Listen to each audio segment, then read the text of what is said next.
I'm Phil Strain from the University of Colorado at Denver, and what I'd like to share with you today is some of the most recent research that has been conducted on the inclusion of young children with autism with their typically developing peers. One of the most interesting findings is that we know that for inclusion to produce the effects that we would like to have it produce on children's social development, that has to happen every day. And that's something that doesn't typically happen for young children with autism. We know, for example, from the special education reports to Congress that this is a group of children who are the least likely to experience inclusionary services, although the data would suggest that perhaps they are the group that benefit from it the most.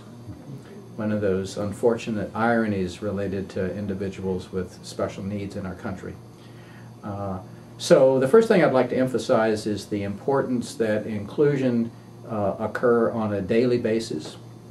It also implies that it's systematic, that it's planful, that there is attention given to typically developing children such that they are readily prepared to be successful at interacting with their peers with autism.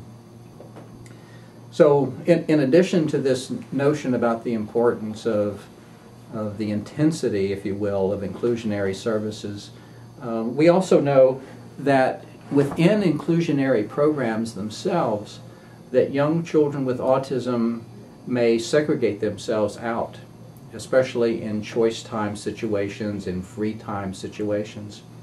And what that results in is really two separate groups of children at any one point in time, children with autism in one area of the classroom, typically developing children in another area. And when that occurs, a really interesting phenomena takes place. That is, the autistic symptoms of children spike or dramatically increase. As it turns out, the inverse is true as well. That is to say that when children are in integrated setting within an inclusive classroom, that is, typically developing children and children with autism are in close physical proximity, you get a dramatic reduction in autistic-like behaviors. And I'm one of those folks who believes that if you can get something for cheap, or relatively speaking free, you should go for it.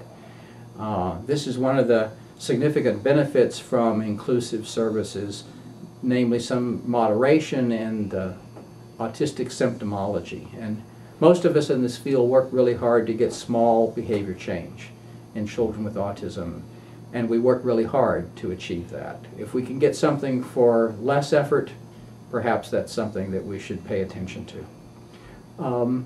Another thing that we know about inclusive services for young children with autism is that it's the context in which the most effective interventions take place in the peer-related social skill domain. While there's certainly some professional disagreement regarding what I'm about to say, I'm comfortable contending that the primary characteristic that distinguishes children with autism from other children with significant developmental disabilities is their problems in the peer social skill domain. If that is true, then it makes sense that we focus a large portion of our efforts in terms of remediating those particular problems. As it turns out, the most effective intervention is one in which we teach typically developing kids to engage in repeated and persistent social overtures towards their peers with autism. To do that, of course, requires an inclusive setting.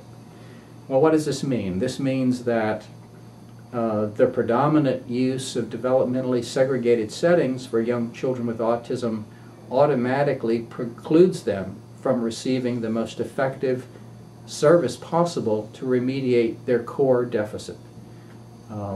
That's a significant issue in our field, and one that many of us are working towards ameliorating on a national-wide basis. Mm-hmm. The other thing that we have found out about inclusionary services is that there are huge benefits for typically developing children. When we first started to include typically developing kids with children with autism, my experience began in 1980. I and others like me were vilified. There were concerns voiced about the impact on typically developing children, essentially saying what's going to happen when they catch autism, what's going to happen when they start engaging in autistic-like behavior. They're going to experience developmental deterioration from this experience. Well, as it turns out, that's hardly the case.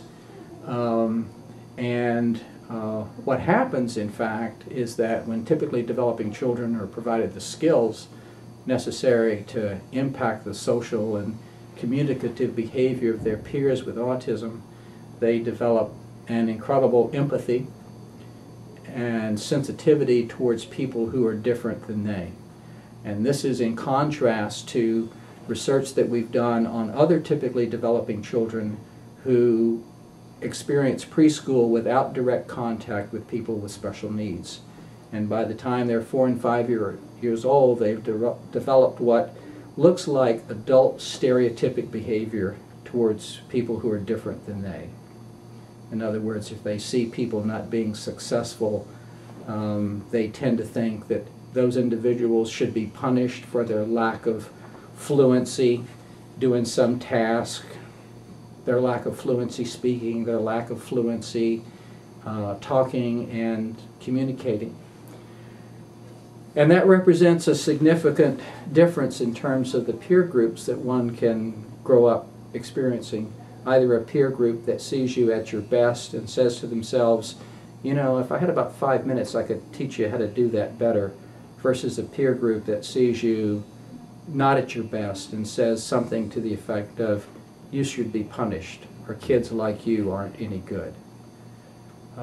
It's sort of like preschoolers have read Pygmalion in the classroom, or somebody has read it to them, and they develop these negative stereotypes. And I guess the question for all of us to ponder is, who's taught those typically developing children that it's okay to think that way and to feel that way towards people who are different than they?